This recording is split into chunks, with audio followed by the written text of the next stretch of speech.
Good morning. My name is Alexander Ems, and today I will be presenting on symbolic interactionism.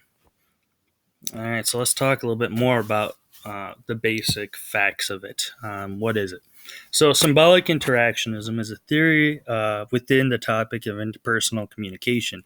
The George Herbert Mead is considered to be the founder of this theory. However, the term symbolic interactionism was actually coined by Herbert Bloomer, who was a student of Herbert Mead and actually brought this theory to light.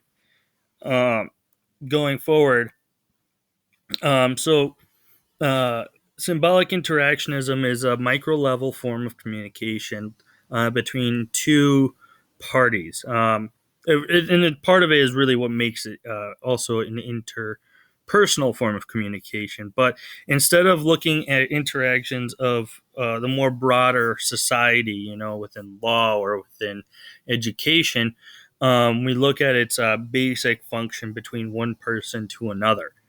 Um, so let's talk about symbolic interaction and how it works. So symbolic interactionism operates on three core principles to draw conclusions about oneself and the society in which they live in.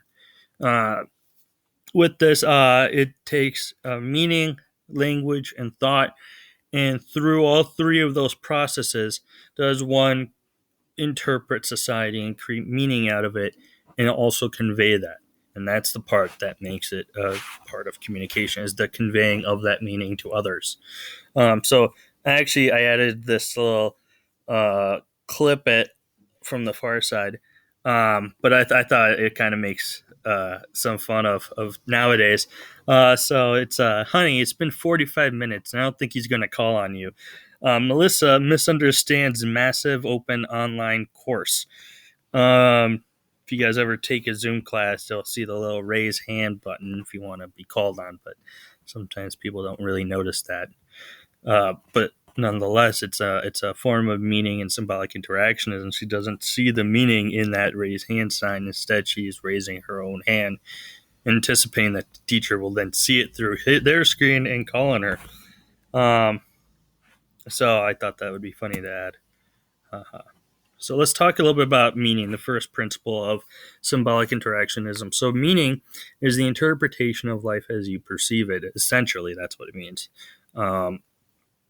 Based on that, this exists within the realm of communication through its exchange by means of language and symbols in an effort to then make sense of one's social world. So it's the idea of passing on meaning from one person to the next and creating new meaning and allowing meaning to evolve.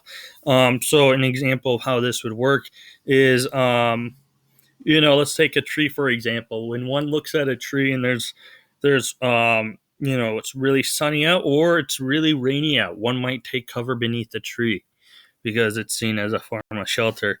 Whereas another person could look at that very same tree in those very same circumstances, and maybe like during a storm, they'd be like, you shouldn't be under a tree. It's actually very dangerous. You could catch on fire if lightning hits it, or if it's a really sunny day out. They might not like the tree because ants will crawl all over you if you're leaning against the tree or whatnot, or houses, hornets or whatever. But likewise, two very different interpretations of the same thing, essentially. Both of which have assigned meaning, and both of which have communicated to one another. And the way in which one communicates that source of meaning is through language. And language essentially is the tools that one uses to convey that meaning. And it's more than just speaking. In writing as well. A lot of people, it's usually just writing and speaking, but a lot more of that is through your body and tonality. A very good example of that is the word fine. Fine. When you talk to someone and you're like, how are you? Some people will say it's fine, and that's usually the end of the conversation. They're having a good day. But some people, they might be like, it's obvious. You can see in their body language that something's wrong. They're like, fine, like that. And it's their tone. And they're like, obviously things aren't fine, but yet you say fine. So it's like, And some people say that in an effort that you would acknowledge that and maybe deep further, and other people say that for you to not push further in figuring out what their real problem is. But nonetheless, they make it obvious in their tonality and the way in which they say the word fine, which has a meaning in and of itself. Another example at it is the idea of like when you name a pet. So, you have an orange cat. Some people might name it Garfield.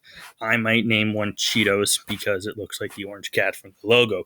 But, you see cat and you assign it Cheetos because the cat's orange and it looks like that. Likewise, you might name your dog uh, Nippy because it likes to bite at people and it's a cute name. So, you assign meaning based on name. Some people, they don't have that meaning. They just name because it sounds good, which is a meaning in and of itself. Finally, the third process or principle of symbolic interactionism is the thought, which is the process of taking the role of others. So, based on the reading in the book that we were assigned, is thought is the principle which allows the audience to make sense of the language and meaning to then create new meaning.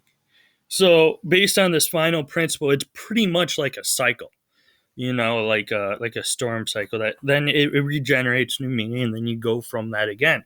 And moving forward, applying the theory, um, like stated in the book, these three principles are so autonomous and implicit you don't even know that they're happening. Is pretty much the fundamental essentials of that. Is they all happen, meaning, language, and thought go in that order in a big circle or a triangle, whatever have you. And you're doing it all the time when you read, when you talk with individuals, when you communicate, when you're thinking about the next step to take. You are then employing symbolic interaction within your mindset, and you just don't even know it, which I think is pretty interesting, you know, in and of itself. So that's pretty much it. My references is the book, the textbook, and I hope this helps you in your educational experiences with symbolic interactionism. Thank you.